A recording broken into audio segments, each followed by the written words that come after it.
Okay guys, for today's video, papunta nga po pala kami ng palengke para po bumili ng aking lulutuin ngayong gabi. Yan, ayun yung simbahan dito guys, yung dun sa may Bustillos. At andito na nga kami, malapit na kami. Okay, ayan guys, so madaming gulay. Pwede kayong bumili dyan. Yan.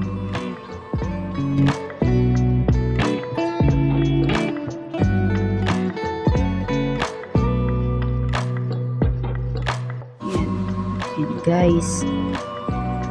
May pili na po ako ng parte ng manok para sa adobo for today. Ayan, hinihiwa na nga ni ate.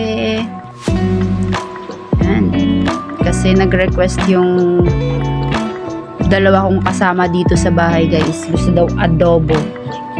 At yung batang maliit, makulit.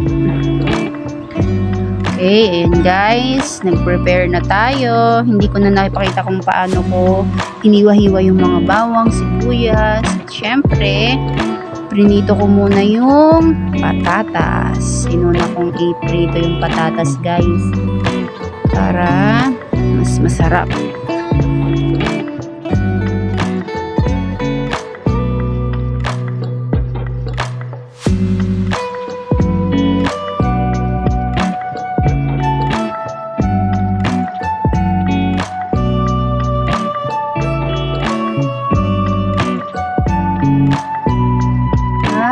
Isusunod na natin yung bawang.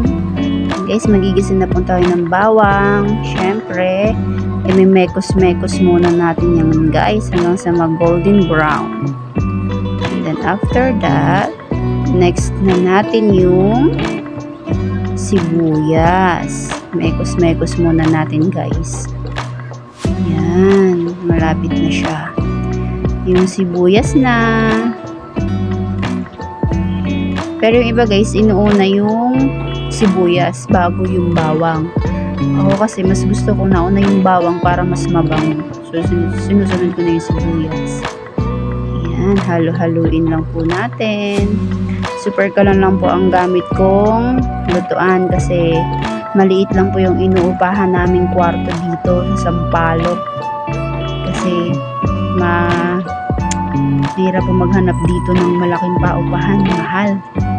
And then, syempre, namekos-mekos na natin yung bawang at sibuyas. And then, next na natin yung ating manok. Yan. Mekos-mekos din natin yan, guys. Tapos, pagkatapos nyan, medyo hihintayin ko lang siya mga 3 to 4 minutes para lumabas yung katas ng manok bago natin ilalagay yung iba pang sangkap niya. Yan na.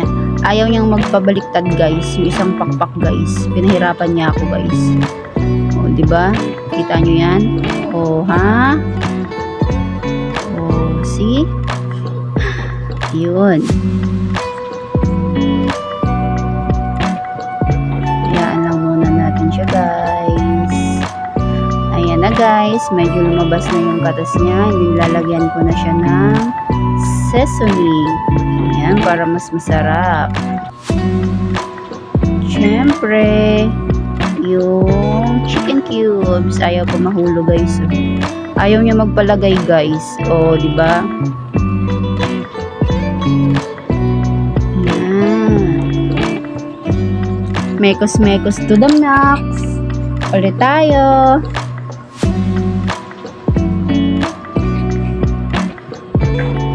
Mekos-mekos lang.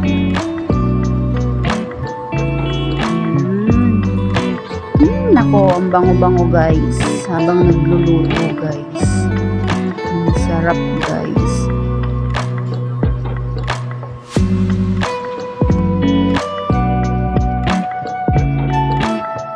At lalagyan na natin siya ng toyo. Para mekos-mekos ulit guys. Next natin dyan guys yung suka. Syempre pag may toyo, may suka para nuot na. Yan. O, yan na yung suka. Sarap. Gusto ko sana dyan guys yung tuyo na pagka-adobo niya, kaso may baby kasi, kaya kailangan may sabaw kahit konti. Mas masarap sana yung adobong tuyo, yung nagmamantika talaga siya. Ayan. Lagyan natin ng magic sarap para mas masarap ang buhay.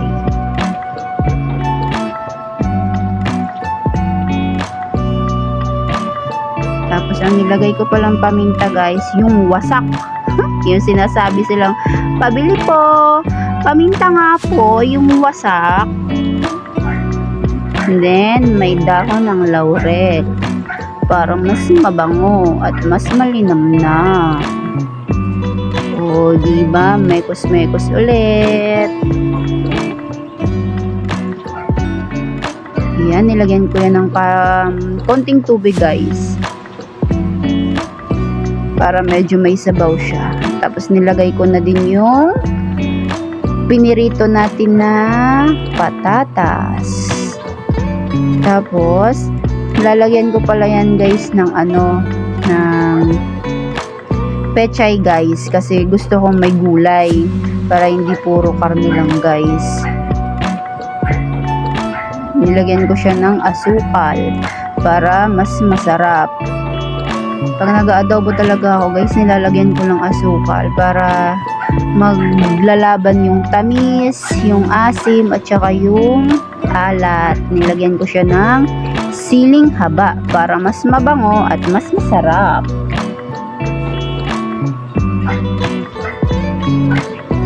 Tapos, sinunod ko na yung pechay guys, para hindi siya purong karne. Mas masarap kasi pag may gulay.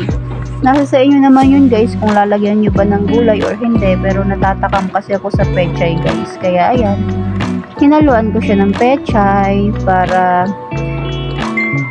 mas masarap pag may gulay. Hindi lang puro karne. O, diba? Mekos-mekos ulit. Tapos, hihintayin na lang natin siya na maluto yung gulay. Tapos na siya. Kainan na. Ayan, malapit na guys. O, diba?